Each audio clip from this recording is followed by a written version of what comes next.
Israeli হামলায় প্রাণ গেছে ফিলিস্তিনের অন্তত ৩৫,০০০ মানুষের। বাড়ি, হাসপাতাল, ত্রাণের লাইন, এমনকি ঈদের দিনেও ফিলিস্তিনে হামলা চালিয়েছে ইসরায়েল। ফিলিস্তিনে এমন অমানবিক হামলার প্রতিবাদ জানিয়েছে অনেক দেশই। পশ্চিমা বিশ্বেও ইসরায়েলের এমন হামলার প্রতিবাদে উত্তাল বিশ্ববিদ্যালয় শিক্ষার্থীদের আন্দোলনের ভিডিও ছড়িয়ে পড়েছে নেট দুনিয়ায়।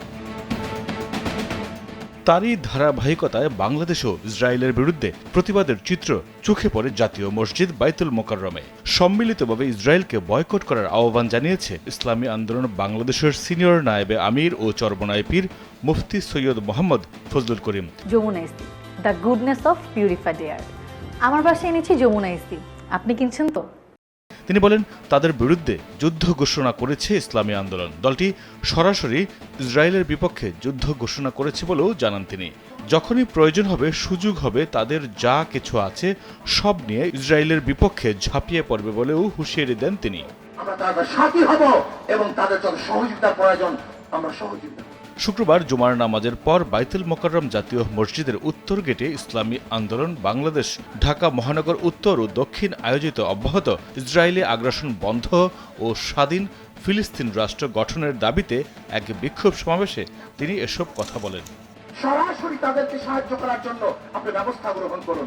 এর আগে নামাজের পর স্লোগানে বাইতুল মোকাররমের প্রাঙ্গণ মুখর করে তোলেন ইসলামী আন্দোলন বাংলাদেশের নেতাকর্মীরা। ফিলিস্তিনে অন্যায়ভাবে ইসরায়েলের হামলা চালানোয় জাতিসংঘের জবাব চায় দলটি।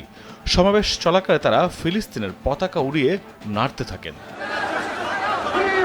চরমনায় পীর বলেন, ইসরায়েলি পণ্য শুধু বয়কট নয়, বাংলাদেশে ইসরায়েলের কোনো পণ্য ঢুকতে দেওয়া হবে না। এটি আইন করে বন্ধ করতে হবে, তাহলেই বোঝা যাবে ক্ষমতাসীনরা ইসরায়েলের পক্ষে না বিপক্ষে। রমজান মাসে ইসরায়েলের বিমান বাংলাদেশ এয়ারপোর্টে নামল কিভাবে, এর জবাব বাংলাদেশের জনগণ চায়, গোটা দুনিয়ার মানবতার মানুষ চায়। সরকার যদি ইসরায়েলের বিপক্ষে থাকে, তবে ইসরায়েলের বিমান অনুমতি ব্যতীত কিভাবে বাংলাদেশের বন্দরে নামে? চরমনায় পীর বলেন, তার মানে হলো তলে তলে সব ঠিক হয়ে গেছে। কর্মসূচি ঘোষণা করে ফজলুল করিম বলেন, একই দাবিতে শুক্রবার দেশের সব উপজেলা, জেলা ও মহানগরীতে মিছিল করা হবে। এছাড়া ফরিদপুরের যেসব শ্রমিক হত্যার শিকার হয়েছে, এখনও সেই খুনিদের গ্রেফতার করতে পারেনি সরকার। যদি সরকার টালবাহানা করে, তবে ফরিদপুরে বিশাল জনসভার ঘোষণা দেবে ইসলামী আন্দোলন বাংলাদেশ। পুরো দক্ষিণ অঞ্চলের মানুষ একত্রিত করে খুনিদের বিপক্ষে আন্দোলন গড়ে তোলারও হুমকি দেন তিনি। বিক্ষোভ সমাবেশ শেষে দলটির নেতাকর্মীরা একটি মিছিল নিয়ে পল্টন মোড় হয়ে নাইটেঙ্গেল মোড় প্রদক্ষিণ করেন।